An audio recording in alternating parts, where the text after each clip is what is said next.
Nestled in the lap of Himalayas, Himachal Pradesh has long been known as the land of gods.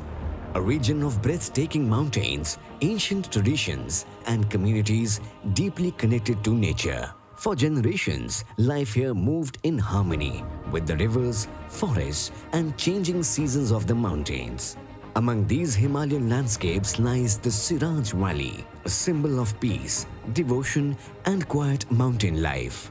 A land where temple traditions shaped everyday existence, where green hills, terraced fields, and the fragrance of the soil defined its identity. Farming and horticulture were not just livelihoods here, they were a way of life. And for decades, the people of this valley lived beside nature with trust, simplicity, and resilience. But in the Himalayas, beauty and danger often live side by side. No one knows when a smile can suddenly turn into grief. By the end of June 2025, the monsoon had finally arrived in the mountains, bringing relief from the summer heat. But for Seraj, this was not the beginning of the rain. It was the beginning of devastation. On the night of June 30th, 2025, everything changed. A single night washed away homes, shattered dreams, and silenced the laughter of an entire valley. Today, every silence here remembers the voices that once filled these mountains with life. That night, extreme rainfall and multiple cloudburst events triggered massive destruction across Mandi district.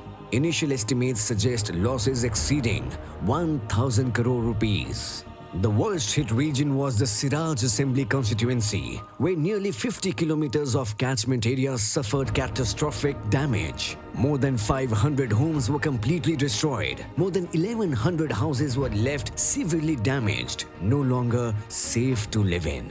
Hundreds of cattle shelters collapsed under floods and landslides. Thousands of livestock, cattle, sheep, goats, and poultry were swept away within hours. The destruction began near Banga Rail Chowk in Seraj and continued downstream for nearly 80 kilometers toward the Pandho Dam in Kukla. A major vehicular bridge and a 50-foot pedestrian bridge were completely washed away. A 16-megawatt hydropower project disappeared beneath the force of water and debris. Entire villages witnessed scenes of devastation beyond imagination. And Seraj was not alone. Across Himachal Pradesh, nature unleashed widespread destruction as if the mountains themselves were crying out in pain. The middle Himalayan region suffered some of the worst damage. Bridges collapsed, water supply systems failed, power infrastructure was destroyed, national highways were torn apart, and with them, generations of hard-earned livelihoods disappeared overnight. Apple orchards, flower farms, and cash crops were buried beneath landslides and floodwaters. Thousands of fruit-bearing plants and polyhouses vanished. More than 200 roads and connectivity routes were blocked due to landslides. More than 80% of drinking water schemes collapsed. Natural springs, many of which had sustained communities for generations, dried up or were destroyed. The region's largest lift drinking water scheme on the Chadi Khad was completely wiped out, pushing more than 40,000 people into a severe water crisis. That night, fear and helplessness spread across the valley. Thousands continue to live in relief camps, schools, and temporary shelters. Nearly 40,000 people remain affected by shortages of electricity, clean water, food, and basic necessities. More than 25 bridges and nearly all pedestrian crossings have been washed away, forcing people to risk their lives while crossing rivers and streams. Damaged school buildings have disrupted the education of hundreds of children.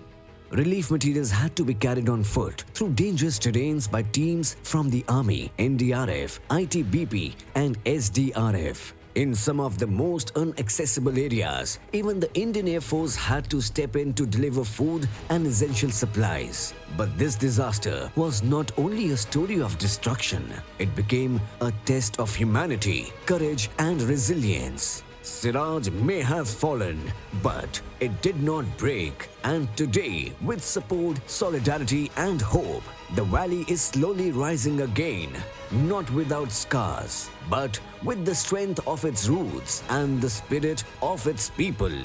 Homes will be rebuilt, Roads will return, fields will bloom again. But in Himalayas, healing does not erase fear. Because the monsoon will return, the clouds will gather once again over these mountains. The rivers will rise again. And somewhere in the silence of Seraj, one question still remains. When nature strikes next time, what will it take away? A question whose answer humanity may never be ready to find.